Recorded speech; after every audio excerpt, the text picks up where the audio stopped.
तो इस फिल्म की शुरुआत में हमें मिन्हो नामी एक बहुत बड़े बिजनेसमैन को दिखाया जाता है जो हाल ही में बेल पर जेल से छूट कर आया है क्योंकि उसके ऊपर उसकी गर्लफ्रेंड किम के मर्डर का इल्जाम है। जेल से बाहर निकलते ही मिन्हो अपनी लॉयर को बुलाता है केस डिस्कस करने के लिए। लॉयर को ये केस लड़ने के लिए पूरी डिटेल्स चाहिए थी। वो मिन्हो से सवाल करती है कि आखिर उस दिन होटल में क्या हुआ था, किम कैसे मरी थी और उसका इल्जाम तुम तक कैसे आया, पुलिस को किसने कॉल की, मुझे सारी बातें डिटेल से बताओ। इन सवालों के जवाब देते हुए कहानी फ्लैशबैक में चली जाती है और दिखाया जाता है कि जिस दिन किम का मर्डर हुआ था उस दिन मिन्हू किम से मिलने के लिए एक होटल में गया था।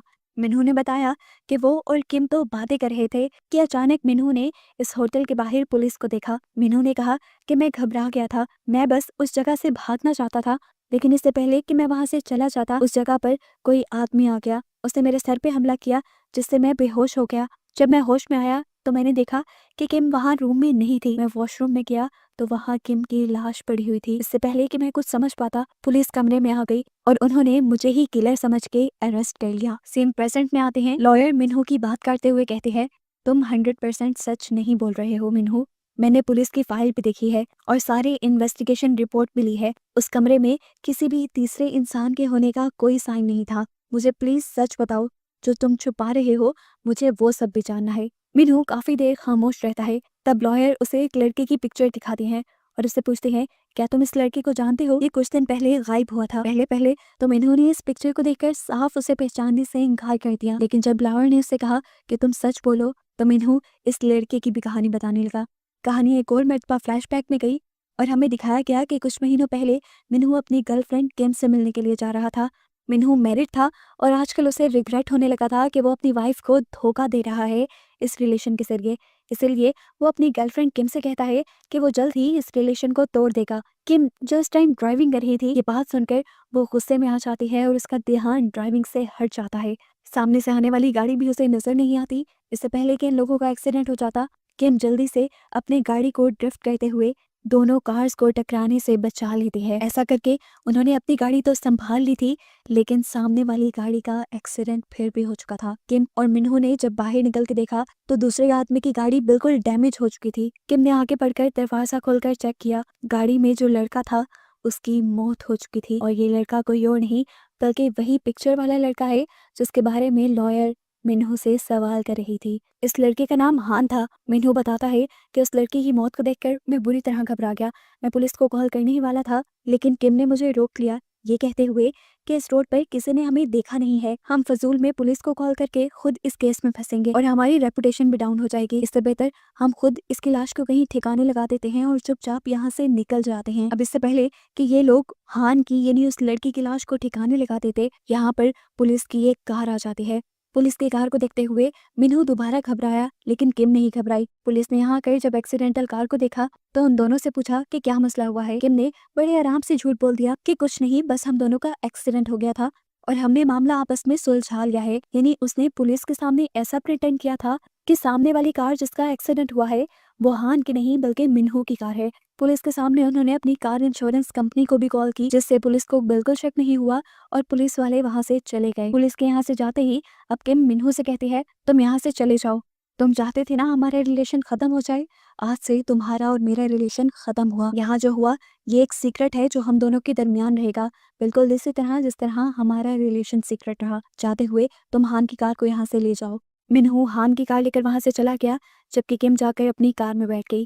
लेकिन एक्सीडेंट होने की वजह से अब ये कार स्टार्ट नहीं हो रही थी। किस्मत से तभी एक बूढ़ा आदमी वहां से गुजरा और उसने किम से पूछा, कोई प्रॉब्लम है? तो किम ने उसे बताया, अभी मेरी गाड़ी का एक्सीडेंट हुआ था, उसके बाद से ही मेरी गाड़ी ऑन नहीं हो रही। यह आदमी किम की मदद करने के लिए इसकी गाड़ी को रिपेयर करने की कोशिश करता है, लेकिन गाड़ी के अंदर फॉल्ट ज्यादा था। वो आदमी किम से कहता है, मेरा घर पास में ही है, अगर तुम चाहो तो मैं तुम्हारी मदद कर सकता हूँ। किम उसकी मदद लेने के लिए मान जाती है और वो बूढ़ा आदमी किम की गाड़ी को टक करके अपने घर ले आता है। काफी घंटों की मेहनत के बाद उस बूढ़े आदमी ने किम की गाड़ी को बिल्कुल ठीक कर दिया था। वो किम से कहता है, आपकी गाड़ी अब ठीक हो गई है, आप यहाँ से जा सकती हैं। किम उस आदमी की बहुत शुक्रगुजार थी। इससे पहले कि वो यहाँ से चली जाती, उसने यहाँ पर एक पिक्चर देखी और वो शौक रह गई। वो हान की पिक्चर थी जिसे एक्सीडेंट में मारकर वो उसकी लाश को ठिकाने भी लगा आई थी। अब उसे रिग्रेट हो रहा था कि जिसको उसने मारा उसी के बाप ने उसकी इतनी मदद की और वो अब बेसब्री से अपने बेटे का इंतजार भी कर रहे थे। बड़े फॉर्मल वे में अंकल ने उससे कहा, देखो इतनी देर से निकला है, अब तक घर नहीं आया मेरा बेटा।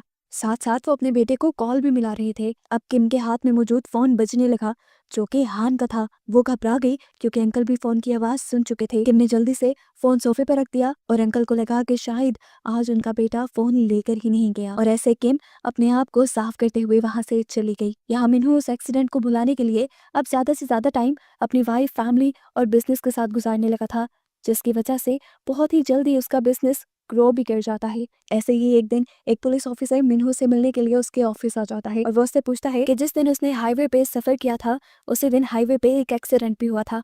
अगर वो इस एक्सीडेंट के बारे में कुछ भी जानता है तो पुलिस को बता दे, लेकिन मिन्हू ने साफ इनकार कर दिया कि वो इस एक्सीडेंट के बारे में कुछ नहीं जानता। हालांकि पुलिस ऑफिसर उसे अपना कार्ड भी दे गया कि अगर तुम्हें उस एक्सीडेंट के बारे में कुछ भी याद आए या पता चले तो मुझे जरूर बता देना। थोड़े दिन बाद मिन्हू को उसकी वाइफ के साथ डिनर करते दिखाया गया। तभी न्यूज में उसी एक्सीडेंट की न्यूज चलने लगी। यहाँ न्यूज में अब एक औरत का स्केच भी दिखाया जाता है जो किसी और का नहीं बल्कि किम का ही स्केच था, और पुलिस बता रही थी कि इस एक्सीडेंट की जिम्मेदार किम है, जिसे अब पुलिस जोरों से ढूंढ रही है। हान के डैड ने पुलिस को यह बयान दिया था कि किम उसे एक्सीडेंट वाले रोड पे ही मिली थी और उसके बाद से किम का कुछ अता पता भी नहीं था, तो सारे शक किम के खिलाफ थे। इतनी देर में अब मिन्हू को किम की कॉल आई। किम उसे मिलने के लिए एक सीक्रेट जगह बुला रही थी। मिन्हू भी बगैर किसी देरी के किम से मिलने के लिए चला गया, जहाँ किम का हुलिया पहले से बिल्कुल बदला हुआ था। किम ने उसे बताया कि मैंने अपने बाल काट दिए हैं और अपना हुलिया चेंज कर लिया है ताकि पुलिस मुझे पहचान ना पाए। यहाँ पर किम सिर्फ मिन्हू को हान के कार्ड्स देने के लिए आई थी। वो मिन्हू से कहती है कि तुम उसके कार्ड की डिटेल्स चेंज कर दो ताकि लोग उसे एक बहरूपिया समझें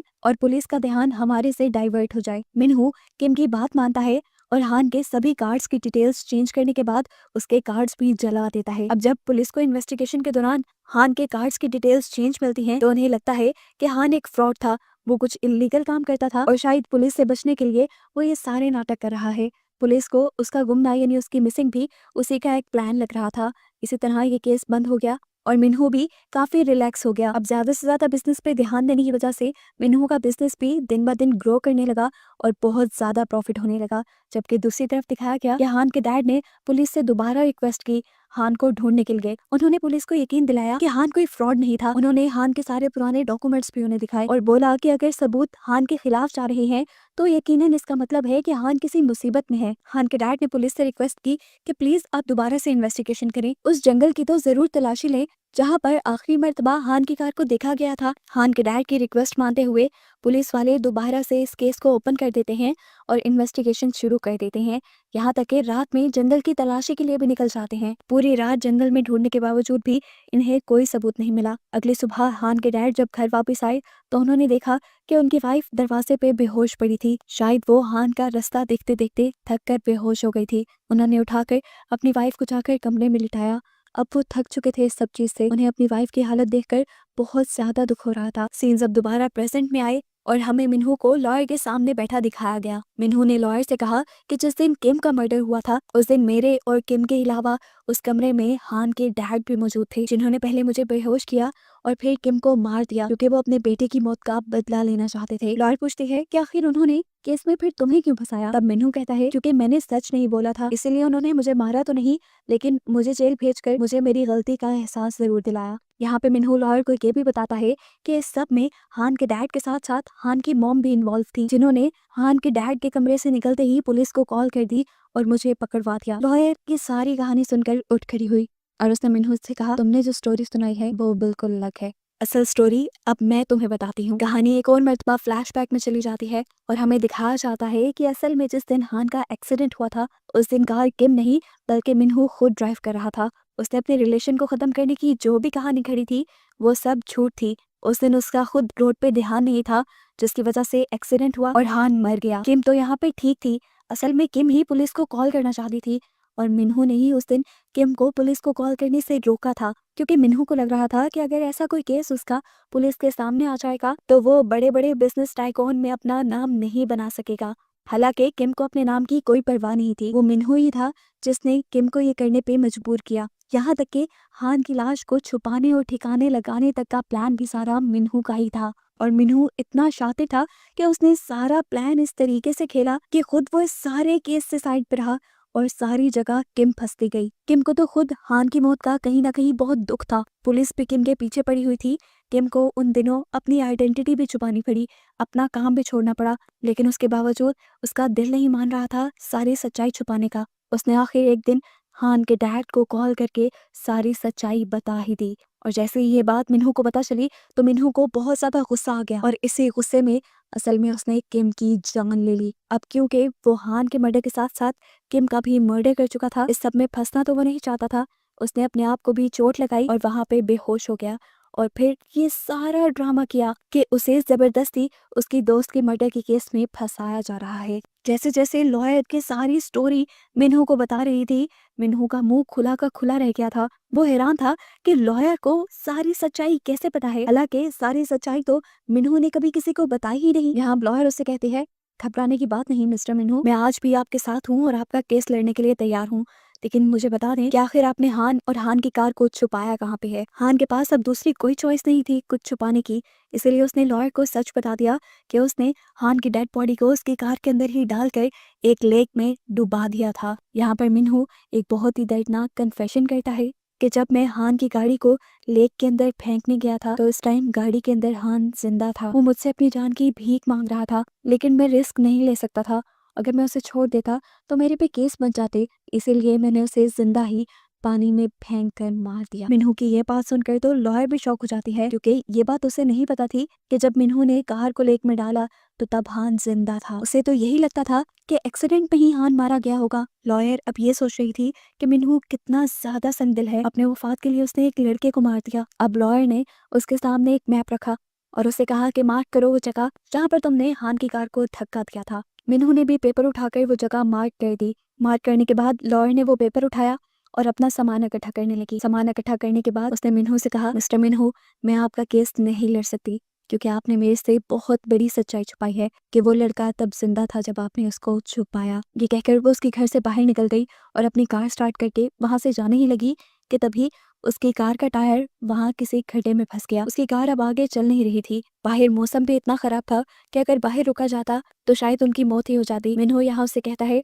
कि अगर आप चाहें तो मेरे घर पे स्टे कर सकती हैं। इस टाइम ये लॉयर उसकी बात मान लेती है और उसके घर वापस आ जाती है। घर आने के बाद मिन्हू नोटिस करता है कि इस लॉयर के सिग्नेचर असली लॉयर से मैच नहीं कर रहे थे। मिन्हू अब कंफ्यूज हो गया और यहाँ पर कहानी में आया एक बहुत मजे का ट्विस्ट। असल में जो औरत यहाँ पर आई थी वो कोई लॉयर नहीं थी, बल्कि थी हान की मॉम, जो सिर्फ मिन्हू से उसका कन्फेशन लेने के लिए आई थी, ताकि वो सिर्फ ये जान सके कि असल में मिन्हू ने हान को और हान की कार को कहाँ छुपाया है। मिन्हू को जैसे ही इस बात का अंदाजा होता है तो वो फौरन हान की मोम के ऊपर अटैक कर देता है। यहाँ इस हाथापाई में ये दोनों ही गिर जाते हैं और दोनों के ही सर पे चोट लगने की वजह से दोनों बेहोश हो जाते हैं। कुछ देर बाद सबसे पहले हान की मोम को होश आता है। होश में आते ही उन्होंने यहाँ पे एक गन उठा ली अपना डिफेंस करने के लिए, लेकिन यहाँ मिन्हू एक और मर्तबा चला के दिखाता है और हान की मोम से अपने ऊपर ये गोली चलवा लेता है और साथ ही पुलिस को भी कॉल कर देता है। इतनी देर में पुलिस जब यहाँ आई तो पुलिस को लगा कि हान की मॉम ने मिन्हू को मारने की कोशिश की है और इस तरह किलर मानते हुए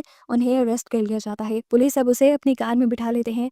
कार में बैठते ही वो पुलिस ऑफिसर्स को सारी कहानी बता देती है और मिन्हू का कन्फेशन दे देती है। साथ ही साथ उसने पुलिस को वो लोकेशन भी दी थी जहाँ पर हान की लाश को ठिकाने लगाया था मिन्हू ने, और ये लोकेशन उसने मिन्हू से ही पता करवाई थी। उसकी बात मानते हुए पुलिस दोबारा इन्वेस्टिगेशन शुरू करती है और जब उस जगह की छानबीन होती है तो वहां से हान की कार के साथ साथ हान की डेड बॉडी भी मिल जाती है, जिससे बात अब साबित हो गई थी कि असली किलर कोई और नहीं बल्कि मिन्हू ही है। मिन्हू जो कि अभी तक जिंदा था उसे अब पुलिस ने अरेस्ट कर लिया और हान की मॉम को छोड़ दिया गया। मिन्हू का करियर तो अब पूरी तरह तबाह हो चुका था और वो अभी तक सिर्फ इस बात पे हैरान था कि ये सब दो बूढ़े लोगों की वजह से हुआ था, जिन्होंने उसके खिलाफ एक बहुत बड़ी प्लानिंग की। ना सिर्फ उसके जरिए अपने बेटे का पता करवा लिया बल्कि उसको भी पूरी जिंदगी के लिए जेल भिजवा दिया। वो दोनों मिलकर अपने बेटे की मौत का बदला मिन्हू से ले चुके थे। अब मिन्हू जानता था कि वो पूरी उम्र जेल में सड़ेगा। आखिर में वो दोनों माँ बाप अपने बेटे हान की लाश को देखकर